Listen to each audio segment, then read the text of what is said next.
He started out an enlisted private in the United States Army Air Forces in 1941. By the time that he retired in 1975 with over 33 years of active duty service, he was a brigadier general in the United States Air Force. How does a private become a brigadier general? It takes determination. No pain, no gain. But it takes innovation too. 2 days before becoming the fastest human being on Earth, he fell from his horse and broke 2 ribs. Afraid that the injury would disqualify him, he entrusted his wife, Glynis, and his fellow project pilot, Jack Ridley, with his secret. On the day of the flight, unable to close the hatch on his Bell X-1, Ridley helped his fellow pilot create a lever from the broken-off end of a broomstick to assist with the task. It still hurt. It hurt like hell. But the 2 pilots' quick innovation would allow him to break an important barrier. On October 14, 1947, the same way that a pilot would become a brigadier general, Captain Charles Chuck Yeager would close the hatch and put the world on notice. No pain, no gain.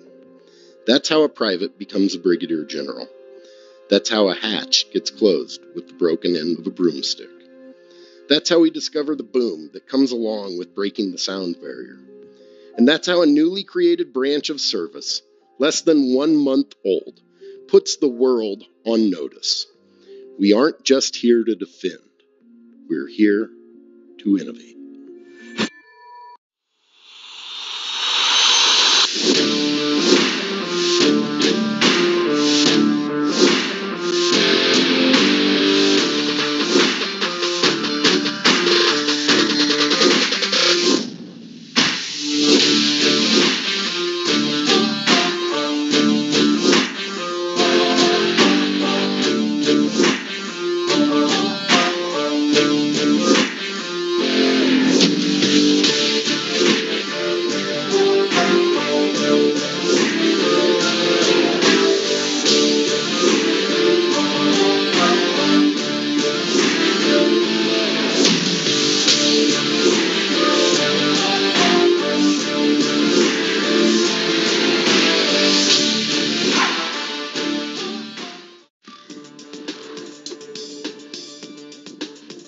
Military and the private sector, all of us working together to build a better future. AFWERX has grown from a visionary startup to an innovative ecosystem. Innovation is in our DNA. Traditionally the idea is the Air Force, DoD brings money and we buy something, and that's our value proposition. I think we have a different approach here with AFWERX, where we have a partnership so that it's not several years of maturing technology, but together you're creating that market at the same time that you're creating the technology. AFWERX should be a fantastic partner to anyone who is interested in contributing to the national security of our country, of creating great things. We can all contribute to make our Air Force better. In our world, we don't have to have everything completely planned out to know exactly how it's going to end. Let's try it and see where it goes. If you have an idea or a concept in industry and you want to pitch the Air Force on how that idea can impact our missions, can make national defense stronger, better, we are the place for you to come pitch your idea. We really want to empower that entrepreneur out there to get on the AFWERX team. We want to get on the entrepreneurs team. Again, that partnership, that teamwork, that is what we are trying to create. Showing people that they can have an effect on the missions and the people around them is probably one of our most compelling value statements.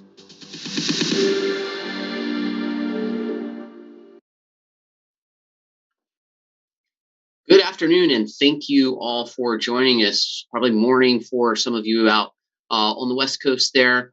Excited to have you with us here today for a fantastic lineup as we talk about how AFWERX is building the team. Today, we'll first hear from our commander of the Air Force Research Laboratory, where we are in AFWERX as one of many teammates building out the future of technology in the Department of the Air Force. After that, we'll hear about what it's like to do contracting in the Air Force and the specific approaches to some of the contracting activities that we do as part of AFWERX. After that, we'll hear from the executive director of the Air Force Research Laboratory, Mr. Tim Sekulich, about what it's like to work as a civilian as we talk about building this AFWERX team. From there, then, one of the huge advantages that we see in the approach that we're taking to building out the AFWERX team in our upcoming March hiring event is an opportunity to be able to do full-time remote work. And what that does to create opportunities, particularly for our military spouses who often find themselves moving frequently and having to reset their careers many times in order to ensure that our military families keep the flexibility needed. And in order to talk to us about that, we have joining us a special guest, Mrs. Brown, the spouse of our Chief of Staff of the Air Force, General Brown. And she'll be joined today by Michelle West from the AFWERX team, and then Wes Spurlock.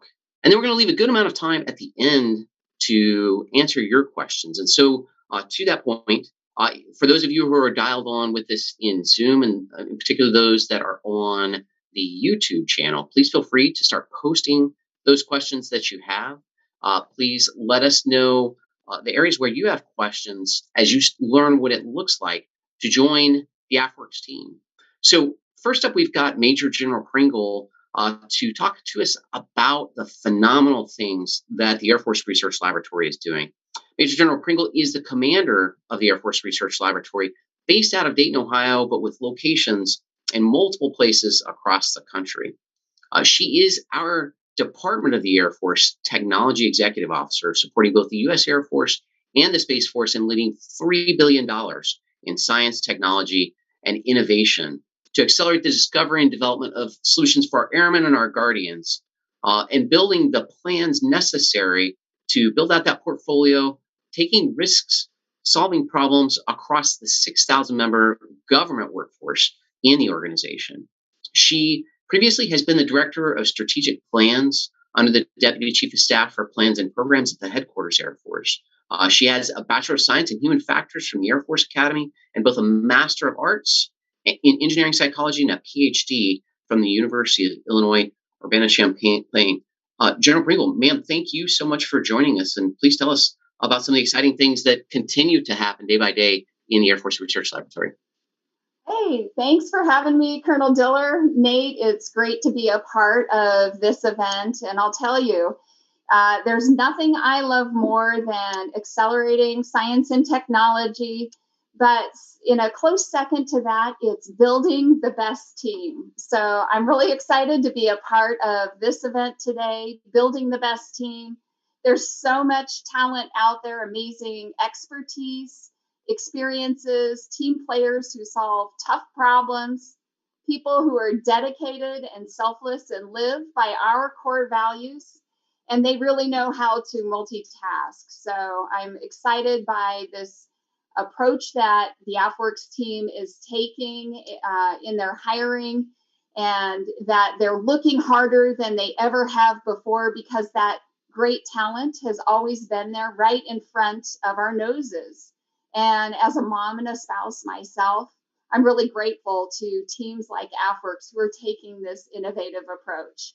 And I don't know about you, Colonel Diller, but in my household, it doesn't revolve around me. The household revolves around the munchkin, and so I have to adapt my work to get after that. And so I'm really glad for opportunities like what the AFWERX team is doing to build the best team and to make sure that the connection between who's doing the work and what the work is getting done is unimpeded. So that's really exciting. Really glad that you're taking this new approach. There's always a lot of great science and technology that is being accelerated to the field. We have a number of efforts in the works. As one lab for two services, we support both air capabilities as well as space capabilities. And there are so many things going on, everything from tests in hypersonics and wind tunnels to quantum and all the really exciting work that we're doing with your team, Nate, to ensure the the Space Prime, looking at removing space debris and getting that off the ground.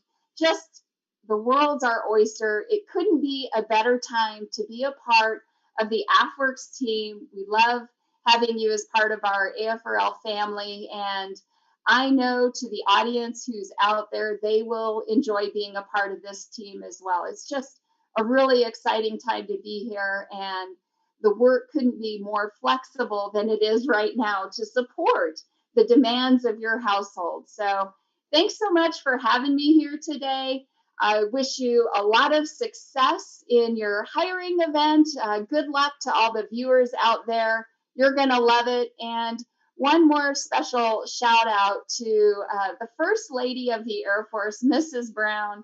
Thanks for taking time out of your busy, busy schedule to be here with us today. It's really an honor to have you and have you speak to this audience about how important it is that we partner in these new and different ways with the talent that's out there. So really glad to have you there. Thank you, Colonel Diller, for having me, and best of luck with this event.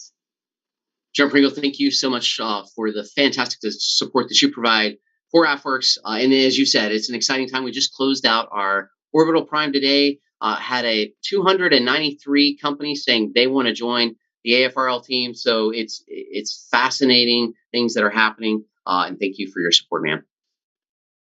Super. So one of the very important things as we do this work in our engagement with industry, and for those of you who maybe didn't get a chance to see the first pass that we had, please go to AFWERX.com, the Join the Team link at the top, and you can hear a little bit more about some of the broader mission areas, the different organizations as part of AFWERX. One of the really important pieces to the efforts that we have in reaching out to the different companies that are there is our contracting. And so today we have with us Major General Cameron Holt. He is in charge really of that contracting for our entire Department of the Air Force. And this is really that area where the rubber meets the road, where the engagement happens as we write those contracts, as we work together as a government and contractor team.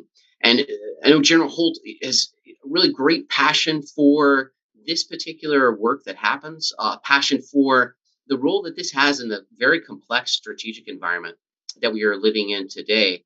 General Holt is the Deputy Assistant Secretary for Contracting under the Office of the Assistant Secretary of Air Force for Acquisitions. He is responsible for all aspects of contracting for acquisition of weapon systems, logistics, and operational support across our Department of the Air Force, giving contingency contracting support as well out to the geographic combatant commanders with a huge staff, mission-focused business leaders. And you hear that theme, I think, over and over, with over $825 billion of space, global power, global reach, and information dominance programs. Prior to this assignment, General Holt was the commander of the Air Force Installation Contracting Agency under the Office of Assistant Secretary of Air Force for Acquisitions. He earned a Bachelor's of Business Administration from the University of Georgia and a Master of Arts in Organizational Management from George Washington University. General Holt, sir, really appreciate your time and you being here today. Excited to hear some of your thoughts on how we are building out this AFWERX team, and in particular the contracting team. Great. Yeah, thanks, Nate. I appreciate it. Ladies and gentlemen, thanks so much for attending this event, and Colonel Diller and the AFWERX team, thanks for having me. I'm just going to be really candid with you guys because it's an exciting time, but it's also a very, very serious time.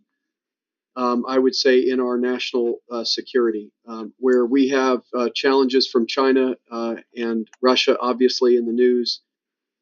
But the challenge we face with China is really what occupies my mind and has motivated me with a stark sense of urgency about what the Air Force and Space Force brings to the fight. Because I believe that China has a very sophisticated strategy that combines all the instruments of national power and an enormous economic juggernaut that they are using coercively and manipulatively to control marketplaces. And ironically, since the Cold War to today, the environment has changed tremendously in acquisition and contracting. It's become enormously more complex.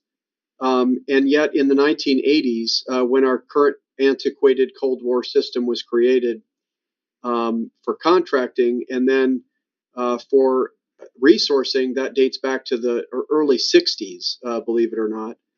Those are the systems we have to be able to face this very sophisticated threat.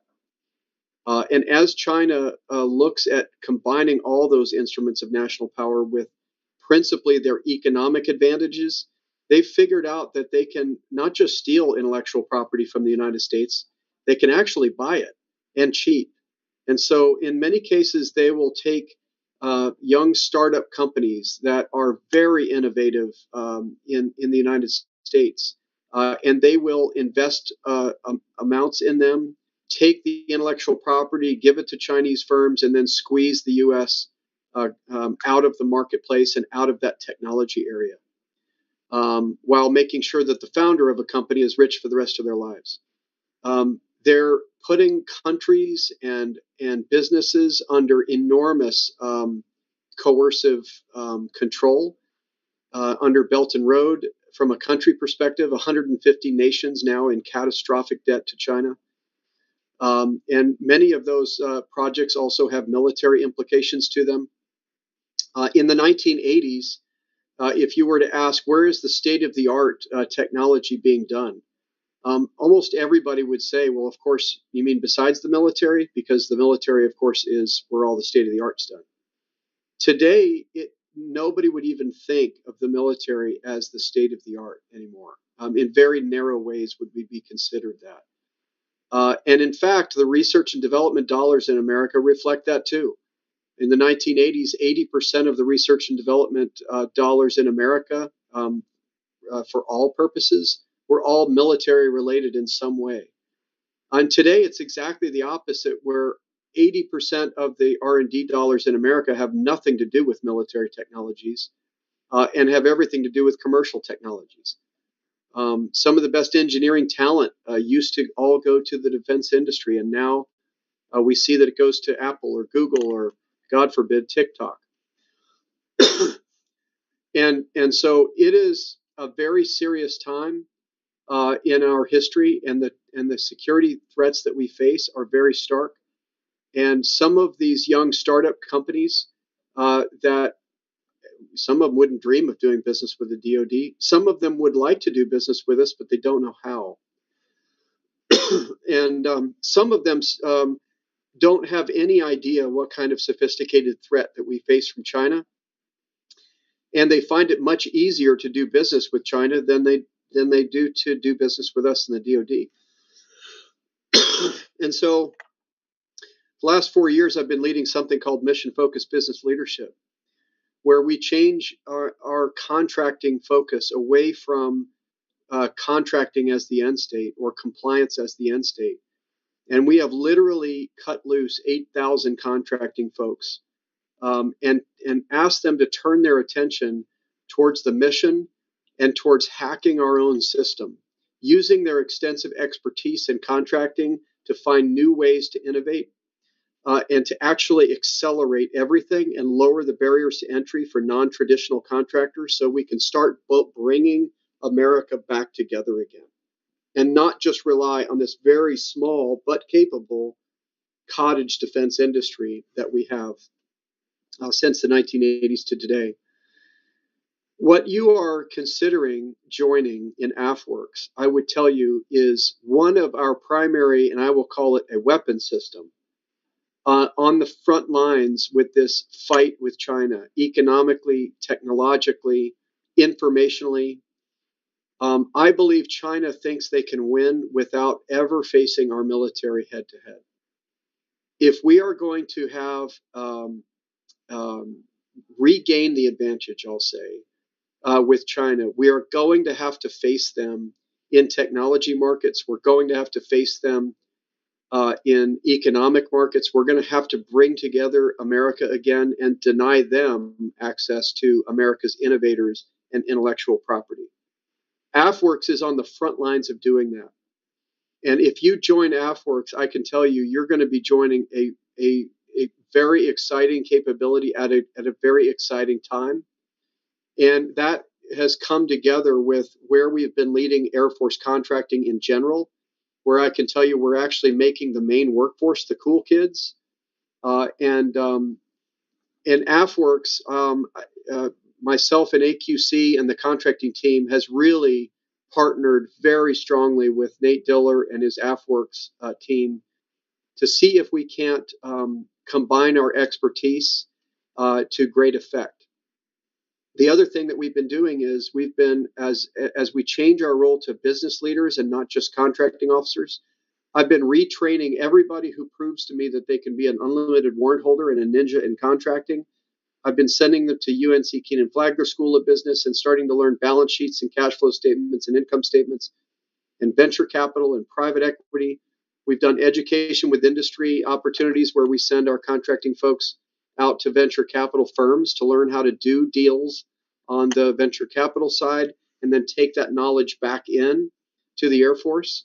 We've killed all the mandatory regulations in contracting below my level, and instead we've replaced them with a tactics, techniques, and procedures library that the main workforce has the ability to add their tactics, techniques, and procedures, and then it becomes immediately available to all 8,000 of us worldwide. So we can share information as a learning organization very quickly. We've stood up Rapid X cells across the Air Force contracting enterprise to help with surges when AFWERX or other cross-cutters need help from contracting in a way that no one organization can support on their own. So there's collaboration across the whole network in contracting to bring power to folks like AFWERX on the front lines in this fight with China.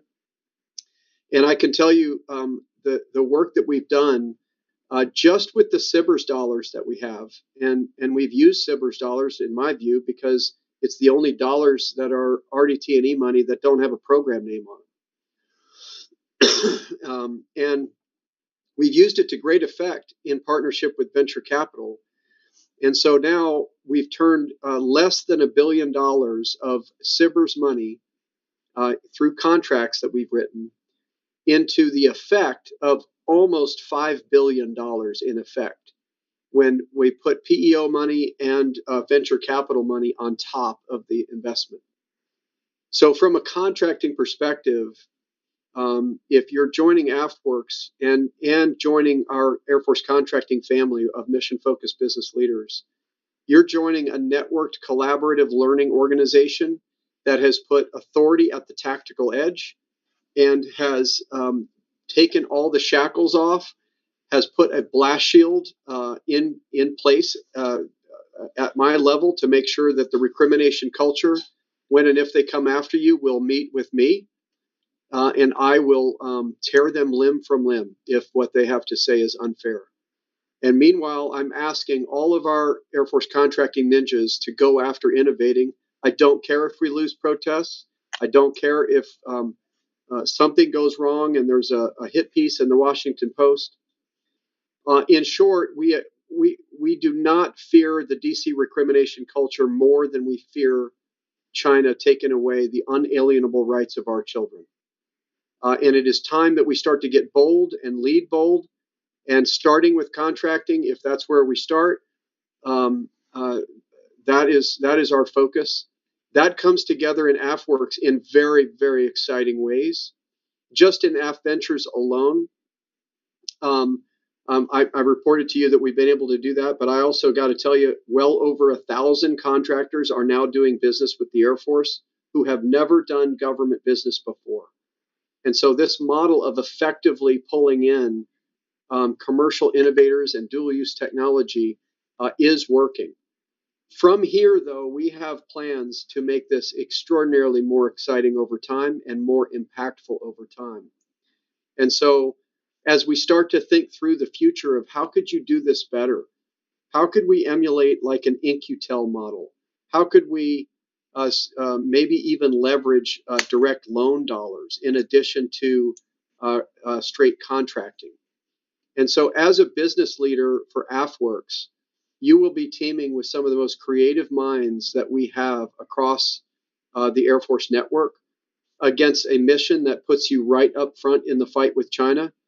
And you will have all the support and the tools and the blast shield support and all of the tools available to you in the Air Force contracting family. And with direct support from the AQC staff and my team here in the Pentagon. You also have the advantage of Colonel Diller has been a fantastic leader for us, General Pringle, right up to General Bunch and the team there at AFMC, all the way to the Secretary of the Air Force. Colonel Diller briefed our new secretary, and the new secretary basically put his foot to the floorboard and said, let's go. And so it's a tremendously exciting time, but we do need you. AFWERX is a growing organization, and it's an innovative organization. And if that describes you, and you want to stretch your wings and see how far you can go in the contracting business, that's the place for you to go. So anyway, over to you, Nate, or if there's any questions, be happy to take those too. Yes, sir. No, really appreciate that.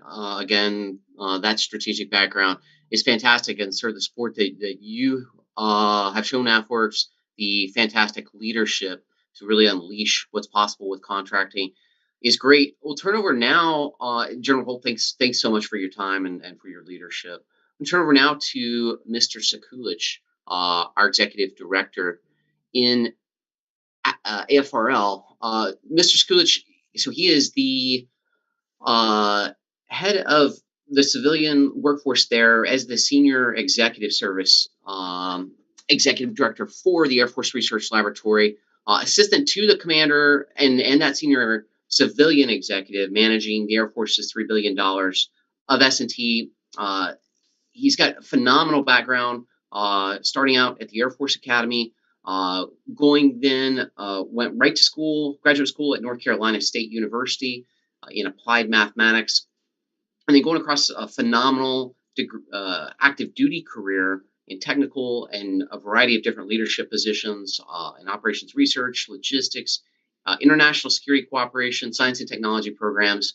Before this, he served as the acting director for the Information Directorate and then appointed to SES here several years ago. Mr. Sekulich, sir, thanks so much for all that you have done in these formative years here building AFWERX up. And in particular, thanks for the great things that you've done to help us get this event, hiring event put together. We'd love to hear your discussion of what it's like to be a civilian and the exciting opportunities for our civilians looking to onboard here through this program. So over to you. Thanks, Colonel Diller. Thanks for the kind introduction. You missed the big highlight, which was one of the incredible opportunities I had in my career was actually serving under then Colonel C.Q. Brown's command at Kunsan Air Base in Korea, where I was the Mission Support Group commander. Mrs. Brown, it's great to see you again, but I just had to call that out. That was such an incredible experience under an amazing leader, and really taught me what the distillation of air power and airman leadership is all about. So as Colonel Diller mentioned, my role is as executive director of the Air Force Research Laboratory and the principal assistant to the commander. But the phrase that I like to go to in my job description is the one that says, solves problems of unusual management complexity. So I get to catch a lot of the fly balls that head into the outfield of challenges that don't have a off-the-shelf solution when it comes to management, personnel practices, some technology work that goes with that, although we have a chief technologist and he fields a lot of those. But we're really a cohesive team with the commander overall in her dual hat role as both commander and technology executive officer, a senior member of the executive service, our chief technologist, myself, the vice commander, the command chief. And one of the messages I'd like to share is joining AFRL and joining AFWERX, you have a leadership team who really believes in servant leadership. Our mental image is always being able to hold others up so that the experts at the edge in contact with the mission whether that's doing technology work at the research bench or the extremely innovative business practices that General Holt was talking about. Our job is to make sure that we were providing the organization, the training, and the equipping for everybody, every member of the team, to be able to do their best and contribute to this incredibly important mission that we have. You heard the General Pringle mention that we have a very large workforce. When you look at the research lab as a total workforce, about 6,000 civilian and military employees or members, and a huge number of those are obviously scientists and engineers. But none of that whole mission can work without a total force team of professionals, which includes finance, contracting, logistics, admin, all that. And so in order to deliver on what we're here to do, part of my job is to make sure that all of that engine is running well and that the team has the support that they need. About 6 months ago, we published our first human capital strategy for the Air Force Research Laboratory. It's available out on the web and at our website.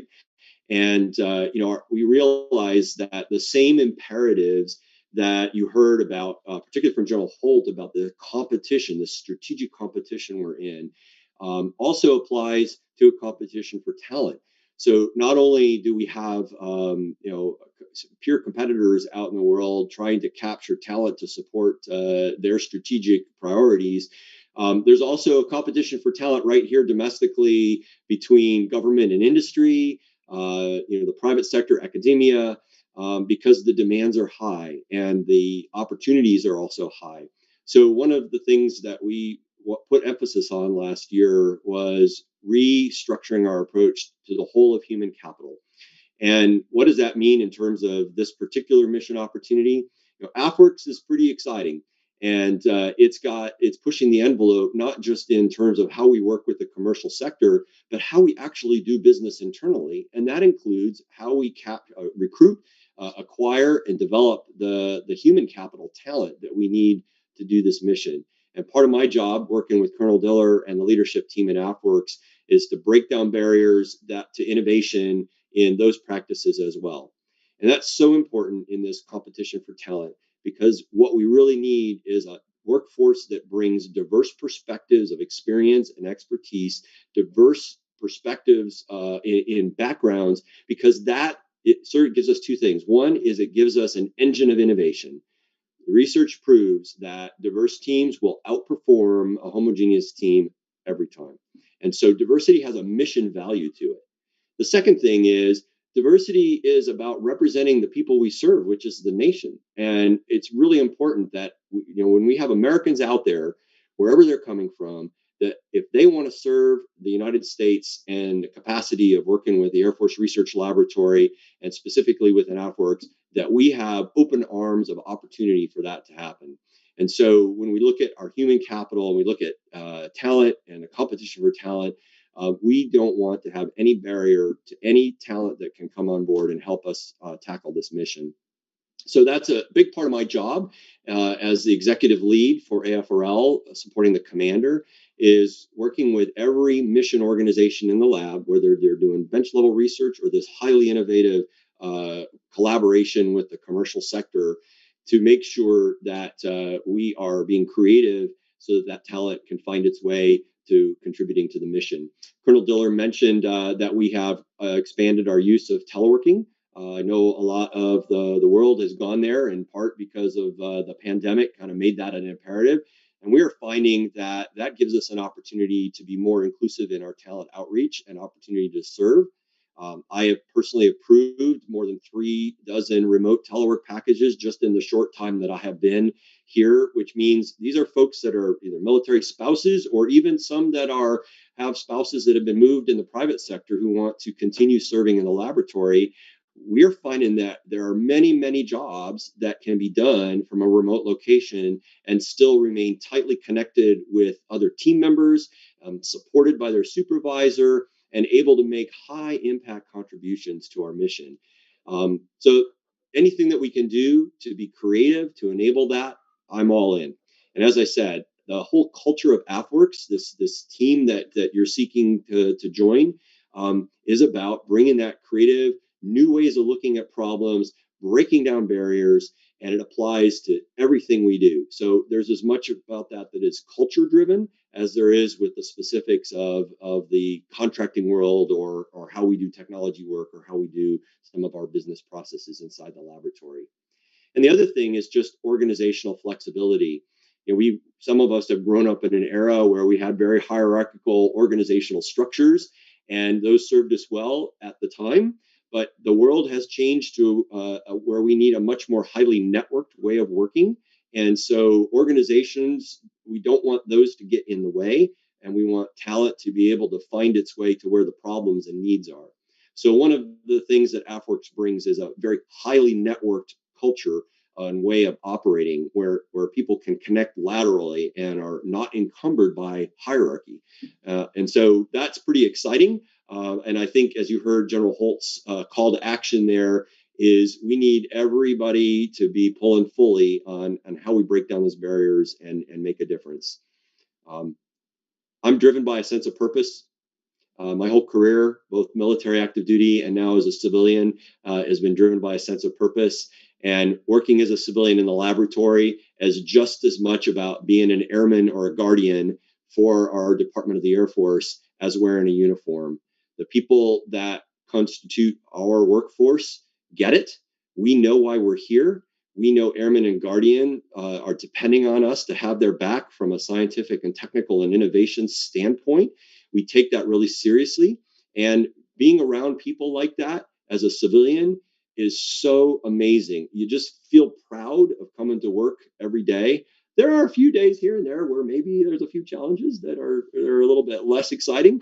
But day to day, I always am excited to interact with some amazing people that are serving our nation and be able to do my part to help in any way I can. So with that, I'll conclude my remarks. I want to thank Colonel Diller again for the opportunity to speak to the group and encourage the kind of talent to come on board. And again, Mrs. Brown, it's great to have you on this, wonderful, and thank you for your continued service in leadership in your role. It makes such a huge difference for all of our airmen and the total force. Thank you very much. Thanks so much for your time, for your leadership. You are have been instrumental in helping us kind of launch this new phase here and really making this event possible. So really appreciate your leadership, sir. Excellent. And hopefully you got to many of the questions that are coming through on the YouTube chat and on our Zoom chat as well. Please continue to feed those questions across, and we'll be moving over to those quickly. Before we do that, though, I want to move us over to our panel. We have the opportunity to be joined today by Mrs. Shireen Brown. Mrs. Brown is married to General C.Q. Brown, the Chief of Staff of the Air Force, and she's really been an avid supporter of our military families, being an advisory role, both and really an ambassador to the different spouse clubs, to service organizations like the Armed Services YMCA, Easter SEALs, the Air Force Aid Association, and Tragedy Assistance Program for Survivors. She received her bachelor's degree in Spanish from the University of Virginia and a master's in management from Webster University. Really, in her commitment to the military community, she has launched the Five and Thrive effort, which she'll talk in a lot of detail about the challenges that include housing, education, childcare, spouse employment, which we'll focus on today, and then access to healthcare. And she's been really the advocate for military spouse employment opportunities and career development as really a core focus. She's encouraged and promoting mentoring and networking engagements with Hiring Our Heroes, leadership education with Military Spouse Advocacy Network, and policy initiatives with military spouse employment partnerships, as well as military-based resources and services for Airmen and Family Readiness Centers. So thrilled to have you on, Mrs. Brown. She'll be joined today as well by Michelle West, one of our teammates here in AFWERX. Michelle is a branch chief for our small business contracting shop in AFWERX. She's been responsible for capturing a lot of these emerging technologies that you've been hearing about, broadening defense opportunities, and expanding the Air and Space Force capabilities. She served as a branch chief, flight chief, team lead, contracting officer, senior buyer, contracting specialist, grants agreement in both broadly the Air Force, in Defense Logistics Agency, and in DCMA as well. Her experiences cross operational contracting, really every flavor of contracting that you can imagine. She's got a Bachelor of Science in Business Management from Park University and a Master's from Bowie State University, and is a graduate of Air Command Staff College. She recently was awarded the AFWERX Sprint Support Award. Lastly, she'll be joined by Lieutenant Colonel Wes Spurlock. Wes is the Chief of Strategic Investment for AFWERX, responsible for identifying innovative financing approaches to help secure our domestic supply chains and the emerging technologies that we have. Prior to that, Wes was a White House Fellow assigned to International Development Finance Corporation and the Domestic Policy Council. He was a graduate of the Air Force Academy with a Bachelor of Science degree in Civil Engineering, MBA from Mississippi State, and a Master of Public Administration from the Harvard Kennedy School. Has over 3,100 hours of flight time, 600 hours of combat time, and fantastic operational experience, as well as now building out that broader experience. So, Mrs. Brown, thank you so much for joining us this afternoon, and really thanks so much for what you have done for our Air Force and being that advocate. And so, really starting, I guess I'd like to hear a little bit about the background behind your 5 and Thrive program, and tell us just a little bit more the motivation behind that. Okay, well, thank you so much, Colonel Diller. But first, let me just address 2 previous guests that you had on the this session, and that was Major General Pringle. I want to say thank you for your kind words. And then to Mr. Tim Sekulich, I want to say it's great to see you. I'm glad that you're still in the fight for our airmen and now our guardians. And it's wonderful to be a part of the same program that you're on today. I will definitely share with my other half the wonderful words that you shared with him. He often refers to that time that you all had together as one of his most favorite tours. So just know that you're amongst the best there. So thank you for that. All right, so I'm sorry, Colonel Diller, I just wanted to kind of get back and thank you for the opportunity to the AFWERX leadership for the invitation today to join the panel and discussing this innovation as it relates to supporting military spouse employment initiatives. So let me tell you a little bit about the 5 and Thrive. Well, it was launched at AFA this year, and with the help of a team of spouses known as the Thrive team, we created this grassroots effort to focus on the top 5 quality of life challenges that our military families face. These challenges include childcare, education, healthcare, housing, and of course, on today's subject, spouse employment. While the order of the challenges varies in priority and degree from installation to installation, these 5 repeatedly rise to the top. They are based on experience, family feedback during base visits, surveys from nonprofit organizations like Blue Star Families, Military One Source, and our Military Family Advisory Network, as well as others. Although I believe these 5 have and will continue to be our challenges for our military families, I believe improvements can be made in all 5 of these areas. So bottom line, 5 and Thrive aims to improve the quality of life challenges in these 5 focus areas by highlighting preventative measures, promoting best practices, and fostering community partnerships. Many of you may be familiar with our Thrive Guide. This is a modern, inspirational, educational guide for our Air and Space Force spouses. It consolidates essential information and resources into one easy tool. It's available on the af.mil website under the Support for Military Families and on the Air Force Connect app under the Families. And lastly, I would mention our situation report, which is a monthly document that culminates a lot of the information that we'd like to be able to send out on a regular basis. In October of 2021, the situation report was initiated, and it's available to all spouses from the junior level to more senior level of leadership. I have posted the SITREP, as I call it, on my Facebook page for the widest dissemination. So by bringing awareness to the various resources and information from our headquartered agencies, the document aligns with the 5 quality of life challenges to address and inform the Department of the Air Force's headquartered policy changes, new programs, and assistance to our airmen and guardians and their families. I firmly believe that an informed spouse is an empowered spouse. So thank you. And thanks so much for that. And I know for our family, in the first 16 years, we moved 13 times. So these initiatives, I mean, it makes so much difference as we often go around to the needs of the Air Force. So that leadership that you're providing and these opportunities, I think, really help change from when I joined and when I got to spend a little time in Korea many years ago while your husband was there as well.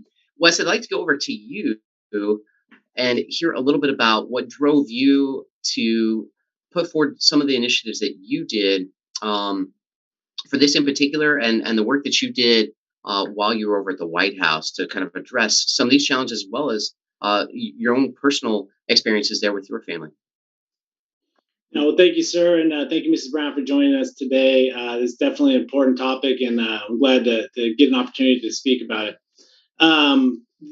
First of all, being in the Air Force now for 17 years, married with a wife and 2 daughters, this is very much a personal thing that I've seen from my own family, watching my wife as we moved from assignment to assignment, and her commitment and service. And I'd like to start off by, I think I'd be remiss to not say thank you to Jessica for what the sacrifice she has gone through to be able to allow me to fulfill the duties and serve in the capacity that I've been able to. It's quite a sacrifice. And so in the spring of 2020, right at the beginning and the onset of COVID, I had the opportunity to write a policy memo to kind of my choice. And I quickly got to something that was personal to me, and that was military families. And that further was knocked down to, focus on military spouse employment, which allowed me to do a lot of research, and it really opened my eyes to like the numbers about not just the number of jobs that military spouses have. I witnessed that. I saw what that looks like very personally, but the amount of underemployed spouses, the amount of spouses that are have the only other option is to just take a job, not so much a career, because of the constant moving of the military members and the sacrifice that often means for a lot of the families, especially in a society today where one income is not usually enough, and is kind of the exception to the rule in a lot of ways.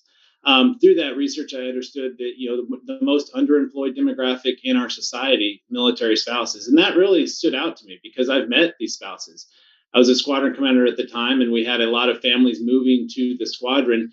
And time again, we would talk to the member and we would talk to their spouse as they were arriving. And we'd find that they were having to settle, maybe go from a GS-13 to a GS-9 position just to be able to find a place to land because of the opportunities and the availability. And that was just kind of troubling. And with that coming on and the onset of COVID, it really kind of struck me that this opportunity is devastating as COVID and the aftermath of that has been over the last years for, I think, everyone on this call and everyone around the nation. It opened up an opportunity. There's been a lot of growth for the ability for people to remote work, to telework, to be able to be fluid, to be mobile, to go around and travel the country, like the lives many of our military families have to do, whether they're in Texas or California or in Korea. The ability to be able to reach out and connect and do good work and have a career through the use of this type of technology and this type of societal change seemed like a target of opportunity. So that is what I kind of wrote my policy memo on and focused on that in that capacity. And then day one, joining the team, Colonel Diller kind of brought up the fact that there was we were looking to find talent and find ways to build the team and continue to grow in the way that AFWERX have in innovative ways. And I mean, it hit me like a truck. This is a perfect fit, and this is a great mindset within the AFWERX community to try to think about this, to try to focus on these things and try to bring this opportunity of societal and military family kind of norms to come together and maybe promote that and really capitalize, not just for a sake of taking care for the military families, but for getting the best talent for AFWERX. I mean, really, like there is a lot of very ardent patriots that have been moving around time and time that have a lot of talent and skill sets and diversity of experiences that will be a great addition to our team. So this just seemed like a great opportunity. I appreciate us. Michelle, I've learned a lot working through the experiences she's had and the different spouses that have kind of been talking to us about how this could be helpful. So I just look forward to seeing where it goes, and thanks for taking the time to talk. Yeah, Wes, thanks for that experience and for really helping us kind of see this as a particular initiative for AFWERX. Michelle, I'd like to go over to you. You as a military spouse, as an AFWERX teammate, would like to hear kind of some of the changes that you've seen over time, and how does that tie into this opportunity here in AFWERX? Yes, thank you, sir, for letting me be part of this very important discussion. When I first tried to join the Federal Service about a decade ago, there was a program called the Priority Placement Program. And how it worked is you had to wait for your spouse to have orders, which was often only 1 or 2 months before you were ready to PCS, and go to an office at your outgoing base and bring your orders and your resume and get in the system. And they would look at open positions at your new location and match you up. And they would determine what you were qualified for. When I first tried to do this, they determined I was qualified for real estate. I've never done real estate in my life. It had nothing to do with my career field.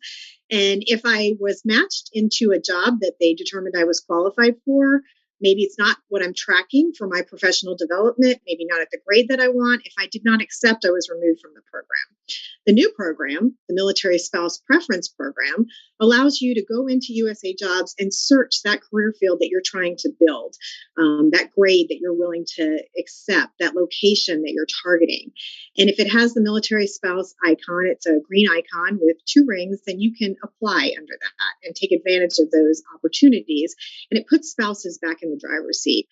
I think AFWERX is taking it a step further. I'm the recipient of that and offering these remote work opportunities. So our careers effectively become portable with our military spouses. Great. Yeah, thanks for that, Michelle. And I do think, while we'll look at a variety of different opportunities, I think those initiatives have been helpful. This portability of career seems to be, certainly one challenge. Ms. Brown, I'd like to go back to you. What other challenges do you see, and kind of this role of telework, maybe other initiatives potentially too, that AFWERX might be able to pursue with kind of the unique role that we have? It's interesting that you say that. And listening to our 2 other panelists, Michelle and Wes Spurlock, they've covered just a number of different things. And even for Wes, who's speaking on behalf of his spouse about some of the things that he's had to endure as a result of his travels, it can be very, very intimidating, and I shouldn't say intimidating, but very much impacting. If you start with just the military lifestyle for a beginner. So while military spouses have that sense of duty, same as their military members, the demands of the lifestyle can be impacting. So the frequent moves, the deployments, the hours for the jobs can weigh in on career choices and availability, just as Michelle has just highlighted to us. So employers may be unwilling to hire military spouses, fearing that they are likely to relocate within a few years. So they may not even get the job. So opportunities for advancement may also be limited due to the lack of seniority or longevity within the organization. Another factor that also weighs into this is childcare. Finding adequate childcare may also make it difficult for military spouses to seek, let alone continue in the career. Extended TDYs of military members can place all the childcare burdens on the spouses. The geographic distances away from family or other support systems and the cost of childcare can also result in spouses opting out of the workforce to care for their family. And no one has seen it more impacting than now with the COVID challenges, because childcare is even harder to find, given the lack of providers that we have. It's always been an issue, but it seems like it's even greater these days. And for some, the certifications and licenses play a role. In some careers, such as teaching or nursing or law, counseling, to name a few, military spouses have to find that their licenses and certifications that don't transfer, making it challenging to find work. Renewing or reapplying to meet these criteria causes delays in their job search, and forsaking these documents may reduce their pay or the ability to travel to apply even for the entry-level positions. Then there's the employment gaps. With each move, the extended time to find a job often leads to employment gaps, which in turn create more difficulties finding work. An extended gap can even lead to a significant lag in the industry knowledge and best practices. So as you can see, these challenges for the career military spouse are significant, and the offer for full-time telework can alleviate some of these issues and would be very much well received. Telework will allow for continuity of work, eliminating those employment gaps, as I mentioned before, allow for the possibility to gain seniority in a job, if not build upon their level of expertise in their career. And as Wes had mentioned, in today's economy, contributing to the family's financial bottom line often requires dual incomes. And if spouses can find work to match their experience, their education, and their skill set, then it's a greater win. So depending on the nature of the job or the hours even, spouses could manage the military lifestyle through the deployments as well as the transitions. Our military spouses have had to start at too many entry-level jobs in positions overqualified for or outside their area of interest. According to a 2016 Blue Star Family Survey, it is not a well-known fact, but it's important to highlight that our military spouses typically have a higher graduate and professional degrees than their civilian counterparts. Spouses want to work and are qualified. They're educated and they bring a unique and valuable skill set to any team. So as General Brown is motivating our Air Force to accelerate change or lose, AFWERX is continuing to work within this framework by offering to hire our military spouses for full-time telework. AFWERX is accelerating change and reducing the loss of families from our Air Force. Thank you so much, ma'am. Yeah, I think, as you said, a multitude of different challenges that are out there. Michelle, you've had the chance to be in this environment now in AFWERX, certainly as a startup ourselves, as we try to accelerate change. Certainly some challenges, but I'd love to kind of hear firsthand what it's been like for you living and working in this environment, areas that you've seen where this is provided maybe some flexibility for you and your family, as well as it's this new world that we live in, as Wes said, as we opened up some opportunities post COVID. But there's also challenges. I'm surprised I haven't seen the 3-year-old run across here as I've been in a short conversation. So there are those challenges. Tell us a little bit, kind of the on balance of how you found that in the time that you've been working remotely with AFWERX, Michelle. Yes, sir. When I first tried to get a job with the Federal Service about 10 years ago, I applied everywhere to every job, not even targeting ones I necessarily wanted, just really trying to get my foot in the door. And it took me 18 months. I had a master's degree and I had to accept a GS-5 temporary position, so not a career track position at all. So there's really two challenges for spouses: is getting the job, getting your foot in the door, and keeping the job. And keeping the job becomes an issue even when you get into the career field you want, because oftentimes military orders don't coincide with the civilian hiring timeline. And it takes, in my experience, 4 to 6 months to find a position ahead of time. I may not even know where we're going during that time frame. So that creates a lot of challenges ensuring that door to door, and you don't have gaps in service, breaks in service, have to go on leave without pay. In military spouses, we do all of life events at the same time, right? We move, we change childcare, our kids are changing schools, we need a new house, new doctors. This is just one additional stressor. So having this opportunity to remote work removes that from that transition cycle for the family. So joining AFWERX has been a tremendous blessing. It's my dream job. I'm so happy to be here. I love the organization. I love the people. I love everything about it. I'm already in my second location, working out of my second location within 15 months of being with the team. And it's been a seamless transition, staying with the organization. So I appreciate your leadership. I appreciate your investment in military spouses, the opportunities you've offered me, and the opportunities you're going to offer my fellow military spouses. Well, super. We're getting towards the end of time here. I want to go back to Wes for a big picture closing comments, and we'll kind of go around for a final word on this. Wes, what other words of wisdom do you have for us here? No, I appreciate that, and thank you both for the comments. It's been a good conversation. I think it's been one of the things I do want to put back is my time at AFWERX now. What this remote work at AFWERX is not is easy. It's not any less work, that's for sure. But what it is impactful and fulfilling. I've my brain, and both mentally and physically, I've been run around to solve problems, because it is, as you said, a startup where a lot of like-minded folks are trying to solve really hard problems and making a big difference, as per the conversations we heard earlier with General Hull. And so, I mean, it's a fun time. but come ready to work. It's a team that is ready to move out, and it's a team that you can lean on and work with. I also want to kind of give a shout out to other leaders out there that are thinking about this problem with military spouses. We talk a lot about retention. We talk a lot about keeping our airmen and guardians in the Department of the Air Force. But really thinking about this, and the more conversations I've had about this, and the more I've learned, is that we retain families. We don't retain airmen. And as these tasks get too hard, as these opportunities get too small for our military spouses and their families, we lose airmen, we lose people on the team. And this is just one step that you can make to try to help that. So just make sure you're keeping that in your cross check as you're thinking about who you want on your team. And then this is an untapped resource that I hope that we, as not just AFWERX, but we as the Department of the Air Force, really work to leverage as an increased capability, because the problem's not getting easier, as we talked about with General Holt earlier. We need to make sure we have all hands on deck.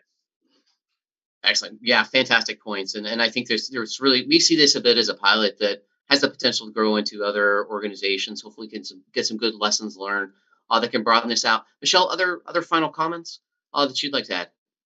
I'd just like to talk to my fellow military spouses that are on the line.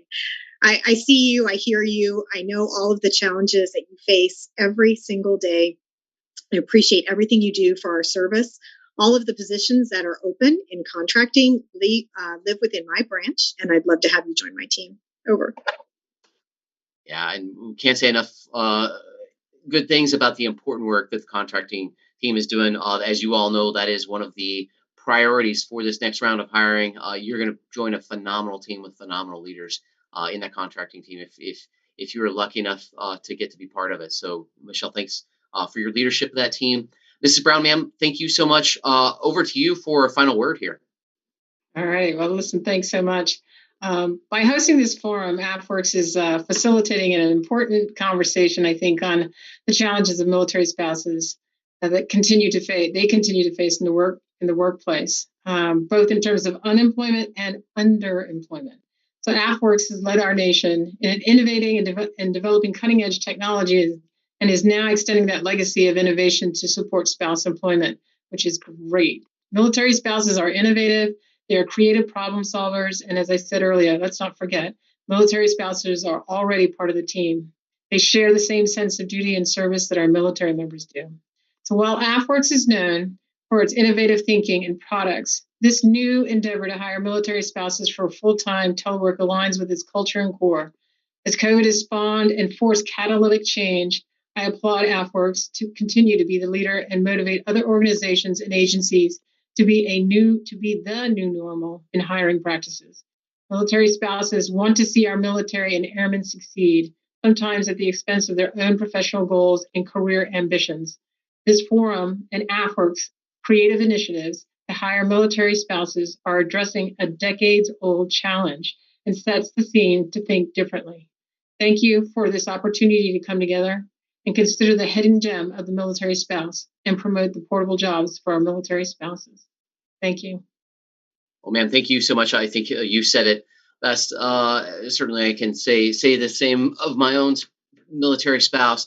Mission focus is really phenomenal. We're not going to find more mission focused folks than those who support military members. So thank you for what you have done to support military families.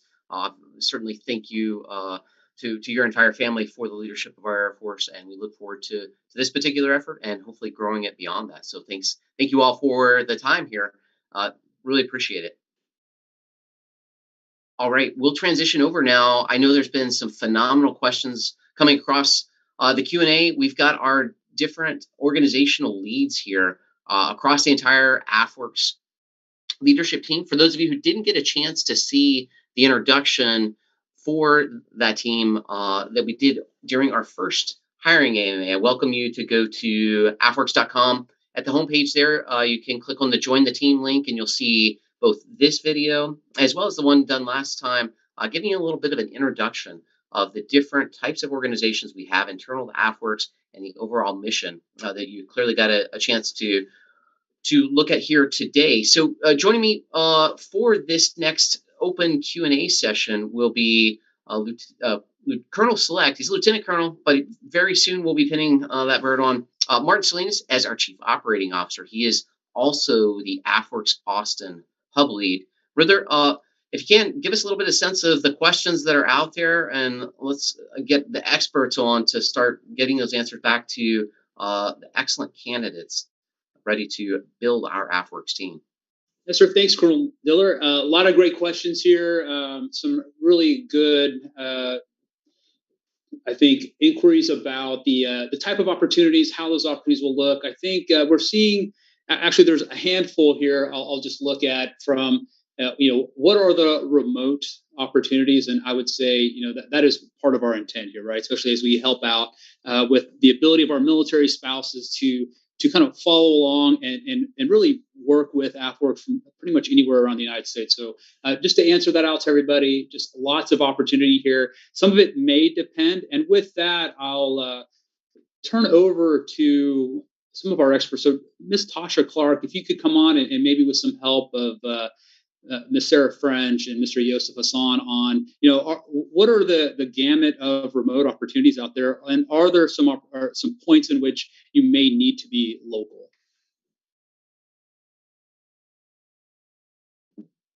So yeah, good afternoon. I'll step in on this.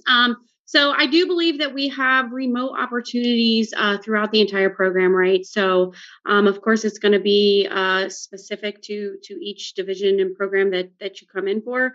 But please make sure that you apply for any of them. And if those opportunities are there, putting those on your resumes, letting them know that that's what you're interested in. And then we are looking at every single one of them, since that is one of the big good points, with AFWERX and what they're doing here. Yeah, that's a great point, Tasha. And there may be one of the other questions that came up was the opportunity to kind of talk specifically to this recruitment process and being able to talk to the experts along the way. Can you tell us a little bit what things look like, this moving from some really grand strategic discussions now to some of the more tactical questions of how do we get on the team? What does March look like? What does this hiring fair look like? Give us some more details about how the next month or so will unfold as we get ready to hand out those hiring notifications. Absolutely. So so through the month of February, everyone is out there. They're they're registering, they're putting in their resumes and their qualifications. What the month of March is going to look like. So around the first week of March, the qualified candidates are going to start getting contacted, right? They're going to be contacted for interviews. They will be contacted to come to the AFWERX virtual event, where they will come into a chat room. They will talk to the SMEs and the recruiters that are there, and then breaking out into those interview rooms that midweek of March. So you're going to be contacted. You're going to get emails. You're going to come in, and we're going to start having those interviews. And then, the hope is that we can start handing out those firm job offers, those job offers during the interviews. Excellent. Thanks for that. And I know Riddler talked to Sarah and Yosef. I'd like to hear, Sarah, tell us a little bit of how you see things, from a functional support that's so key to what we do. Can you tell us a little bit about how that unfolds for your financial management team, Sarah? Yes, sir. So right now I've got 5 positions posted out there, and they are all journeyman level positions right now. I'm also hiring several entry-level positions in the near future as well. So even if you happen to not be a journeyman, still submit your resumes. We will keep those and keep them in a bank, in a database for future hiring. We are, drastically building our team in FM. As Colonel Diller mentioned last time, our program does manage over $1 billion across the entire DAF for Space Force and Air Force and multiple program elements. So there is definitely not a shortage of work within the finance team in AFWERX. So we are really ramping up and gaining some of those journeyman level as well as entry level folks to come on board and train. Within financial management at this time, we do not have permanent telework positions at this round. Because of the greenness of our team, we do have a lot of systems and training that we do in person. So we don't have permanent telework positions at this time. We will in the future. So that's something that we're working towards as well, just not in this March round.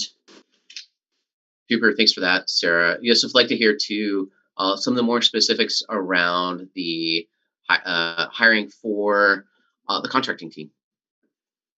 Absolutely. So in this upcoming hiring fair, as I mentioned in the previous AMA, we've got 22 contracting positions that we're looking to fill. 8 of those are GS-13 contracting officer positions, and 14 of those are GS-12 contract specialist positions.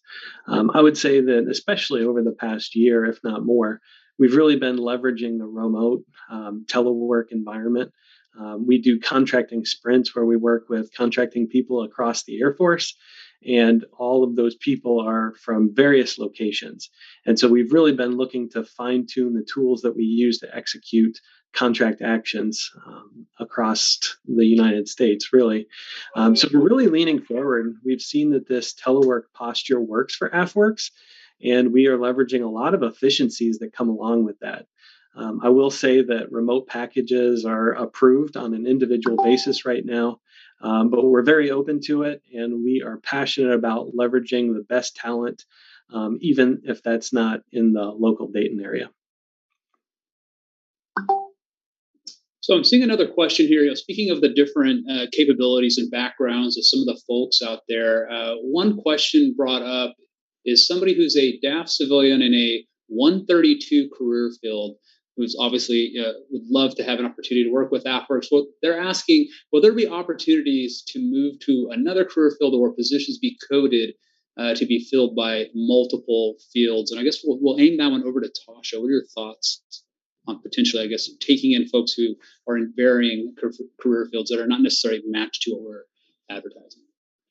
Absolutely. So I say go ahead and make sure that you definitely register and apply, making sure that you put all of your experience in there because, depending upon what the requirements are we are looking for, you may qualify for something different that you're not aware of.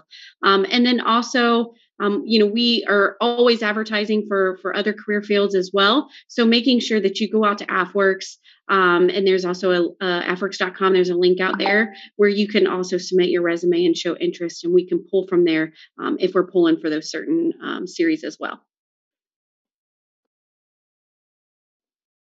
Super, thanks for that. I'd like to go over to Amanda Rebby and talk just a little bit about some of the opportunities that you have, Amanda, in the venture team, the type of work that they would be doing over in AF Ventures. Absolutely. So one of our biggest requirements is the program managers. We're looking to hire almost 15 different program managers, and they're going to sit on a number of our different teams. So there are the open topic. So looking for different program managers there to basically lead our portfolio and cohorts. And those particular positions, we're looking for folks who have more technical type backgrounds to be able to interact with those companies.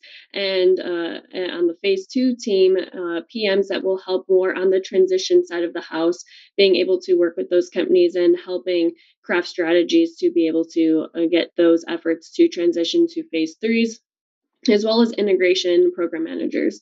So outside of open topic, we also have our specific topic that resides within AF Ventures now as well. And so we're looking for a specific topic program manager, as well as someone who will be leading up our pitch day efforts.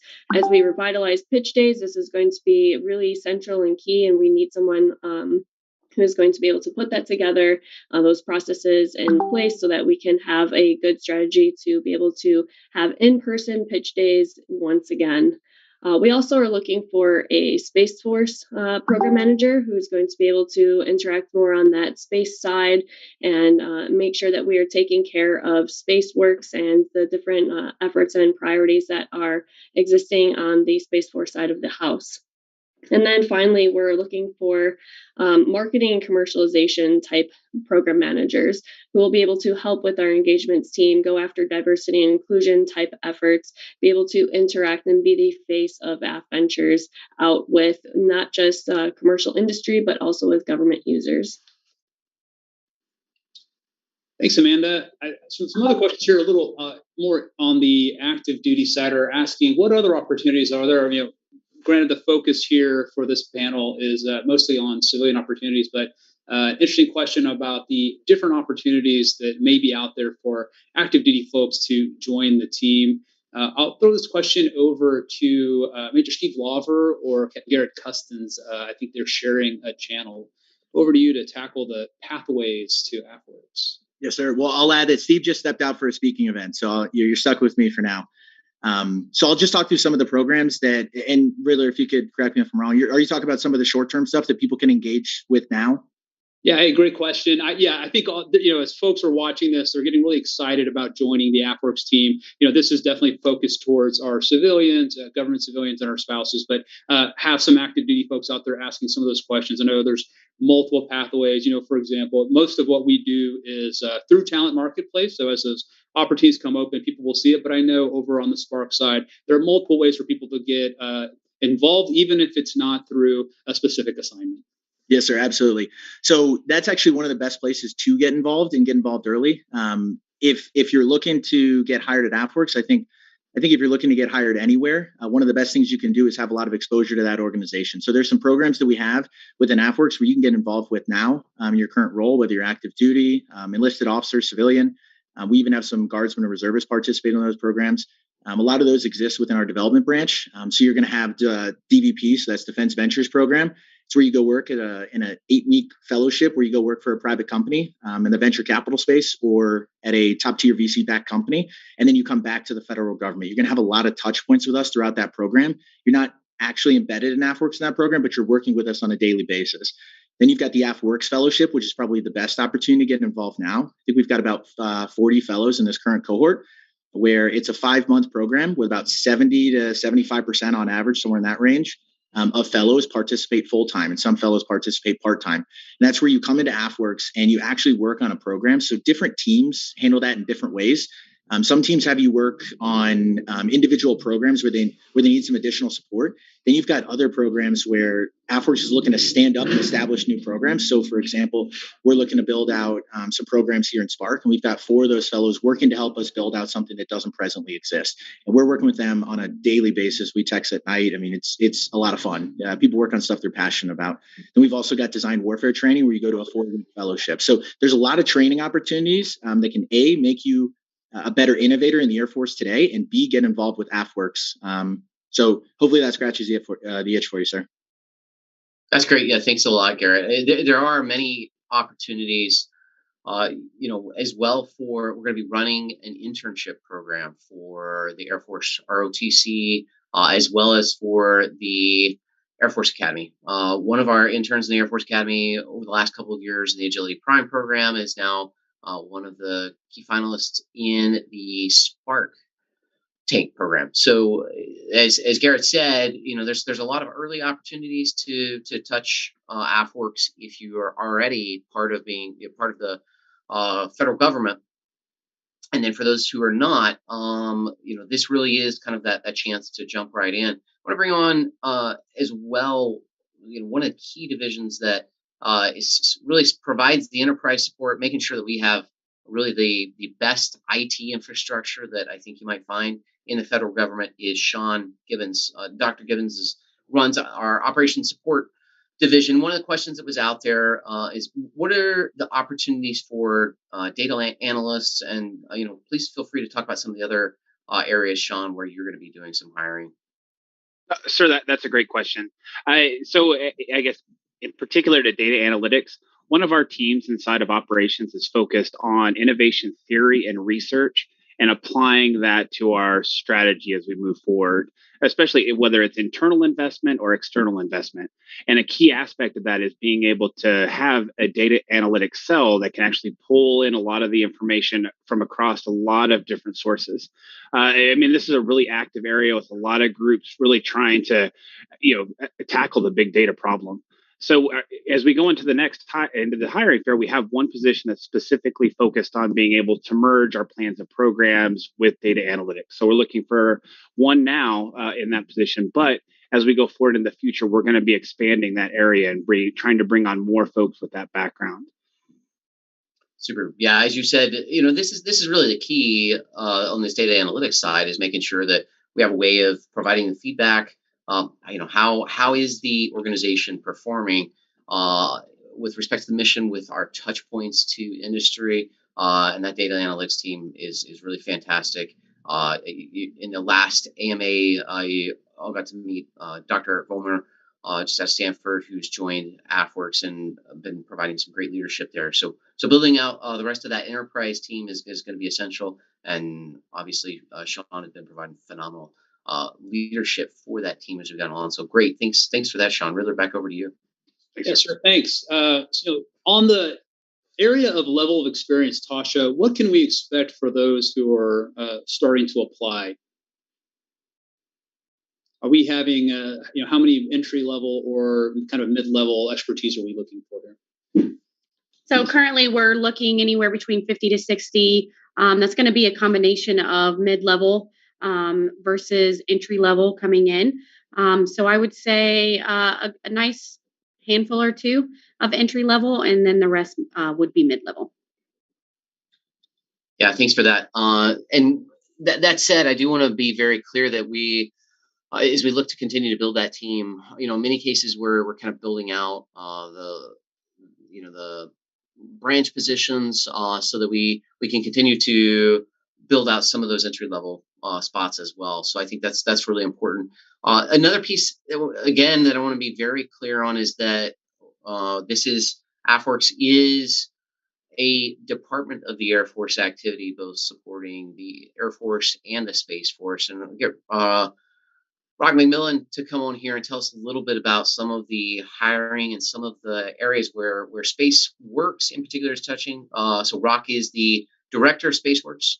He is one of our deputies to AFWERX overall. Rock, tell us a little bit about the exciting things that you're doing with SpaceWorks from a program perspective, and then about the integration of SpaceWorks that is organic really across some of these other mission areas. Right. Thank you, sir. So, Rock McMillan, Director of SpaceWorks.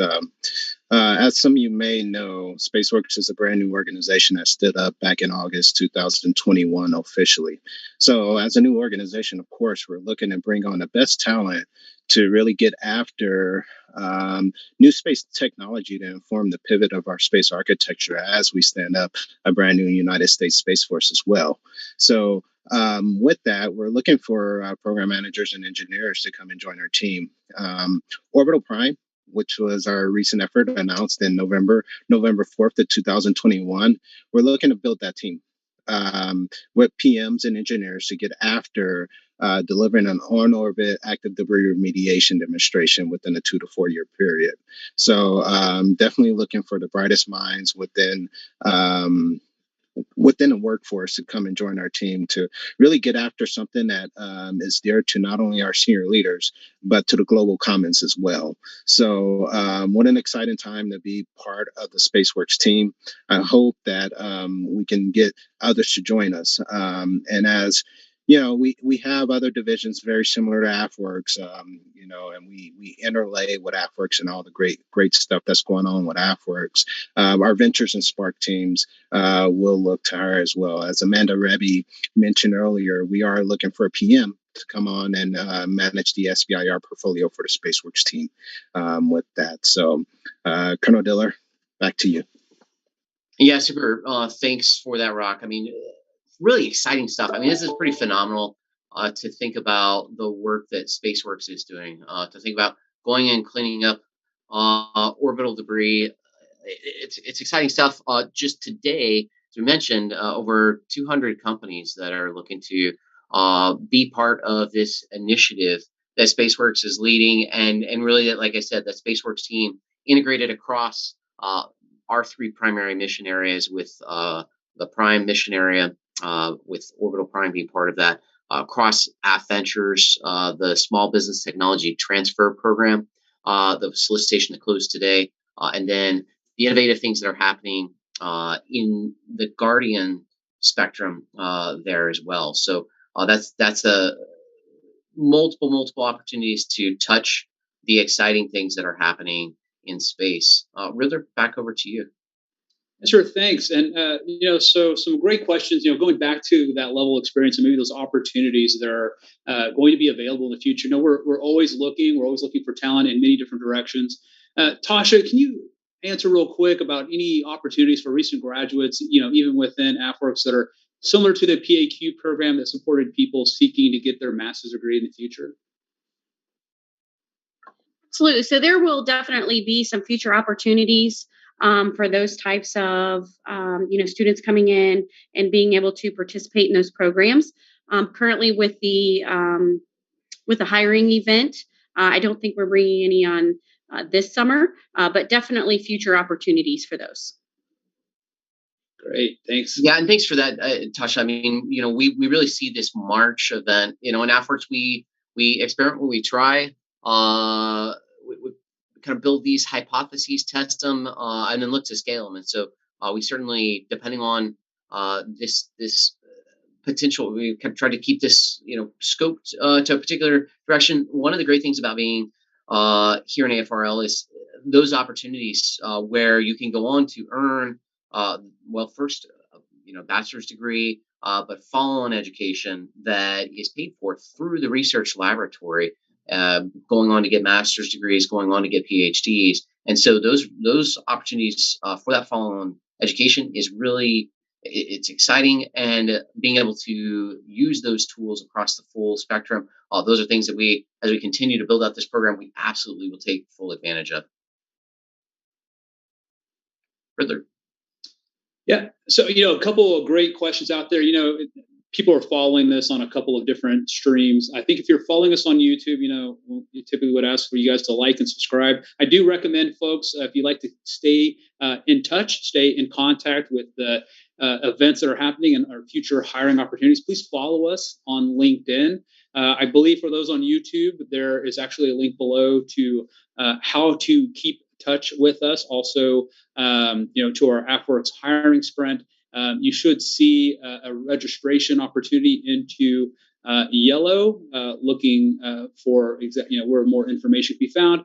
There's also go to afwerx.com/join the team for other opportunities there. So just again, some opportunities to stay connected with us. Can't stress enough how much we post these on LinkedIn. So keep reaching out. Great questions there, and we'll provide more even at the end of more opportunity at the end of the stream. Switching gears a little bit, I think one of the interesting things to note is how we do business in AFWERX and the kind of organizations we work with.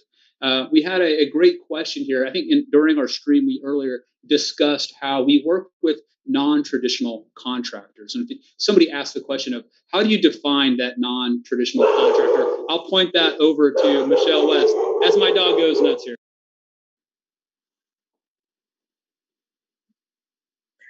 Hi, sir. Thank you. All of our SBIR and SIDR awards are 100% set aside for small businesses. And most of our contractors who apply under those awards have never done business before with the government. So we're really targeting those industries that haven't had the opportunity or haven't desired the opportunity to come work with the United States government. And we're trying to capture that technology at the ground floor.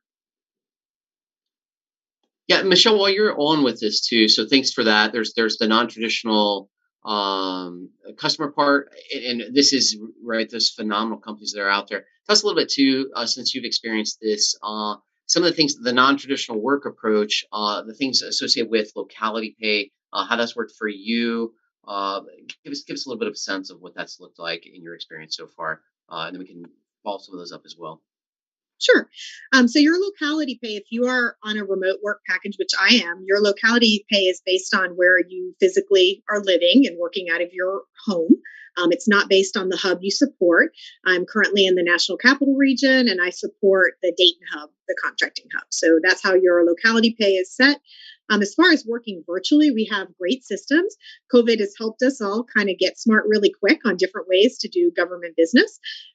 We have set up all of our sprints related to these SBIR awards around a virtual platform. We use various different tools for training, various tools that are all virtual to actually award the contracts, and all of the systems are integrated into different portals that we're able to track in real time, provide constant feedback to our customers and to our internal AFWERX team.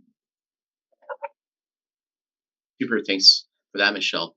So I'm going to run through just a few of the other questions. I think we're getting to most of them on these as we look through this. So remote telework with science background, absolutely. Realizing that, for us, a lot of that scientific background, you're not necessarily working in a laboratory, but you're kind of, that's me providing support. And so in that capacity, it's not a lab environment maybe that you'd be working in, but you certainly will be stretching those muscles, showing the expertise that you have, and making sure that we're getting the best technologies out there.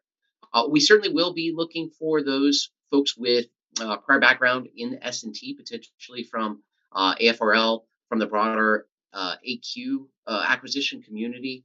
We definitely have a need for systems engineers with the exciting things that are happening. In particular, we'll be getting more budget analysts, as Sarah talked about, joining the financial management team. So that'll be something to be looking forward to in the future as well. As far as clearances, most of our work is unclassified. There are cases where you will get a clearance of different flavors in AFWERX. So that's certainly being able to go through that clearance process is important. The individual job postings. So you can, again, go to AFWERX.com. Right in the middle of the page there, the Join the Team link will take you to a page that really describes all the things that are out there and available. The question about whether you'll be expected to travel, there'll be some travel available. That can be dialed a bit based on your preferences and where that will be. We've got our different hubs around. Go back on that Join the Team page, and you'll get a chance to see those different hubs that are out there. I think then, got a pretty good chance to see what the, bigger mission is of AFWERX, really the phenomenal support that we receive from the Air Force leadership across the board, and really a breadth of opportunities that are out there. We think many cases this starts to open up opportunities for our military families, but this telework, we see the question about travel. I think it's important to understand that, while we do a lot of our work in this remote work environment, we do see it's very important, and we have travel funding that is available, because there's just a key value in being able to go see your teammates, have a cup of coffee, have a beverage on location at really the exciting places that we have with our hubs across the nation. So please, if you have any further questions, feel free to reach out to us there at the Join the Team page. Were there any other comments that you'd like to have as we close out here? Just really quick, obviously excited to continue to grow this team, to get this talent from around the United States, to bring in some great spouses. I know they work hard supporting a lot of our teams. So again, super excited, ready to build the team, ready to stack those folks up here, especially you talked about the different locations over here in sunny Texas. So great event, and happy to be a part of it. Thanks, sir. Excellent. Thanks, Riddler. Well, thank you all for your time. Really look forward to seeing this hiring event come together in March, getting to participate in the interviews. Please feel free to reach out to us if you have those following questions. Really a phenomenal team that's doing amazing work, very impactful work, and finding opportunities to build that team across the spectrum of different career fields with different educations and with a growing breadth of that experience out there. So thank you all for joining us. Look forward to seeing you in March as we look to build the AFWERX team. Have a fantastic day.